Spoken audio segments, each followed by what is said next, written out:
ఈ రాజాపేట మండలం ఏదైతే ఉందో ఈ రాజాపేట మండలం నాకు నా సొంత మండలం లాంటిదే. ఎందుకంటే నేను ఈ రాజాపేటలో కొన్ని నెలల పాటు ఉన్నటువంటి వాడిని.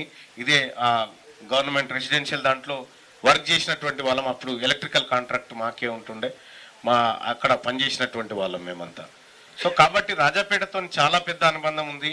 ఈ రాజాపేట నాకు మరొక తల్లి లాంటి ఈ మండలం ఇది. ఖచ్చితంగా ఈ మండలానికి మంచి చేసేటువంటి కార్యక్రమంలో ముందుంటా. ఇప్పుడు రాబోయేటువంటి ఇప్పుడు బడ్జెట్ అయింది. ఈ బడ్జెట్లో మరి ఎమ్మెల్సీగా నాకు కూడా కొంత ఫండ్ ఈసారి కేటాయిస్తే మీరు ఏ సమస్య ఉన్నా అన్న, మీ గ్రామాలలో కానీ మీ సమస్యలు ఏమున్నా మా దృష్టికి తీసుకురండి అన్న. ఈ ప్రభుత్వం చేయలేని పనులు మేము చేసి పెడతాం.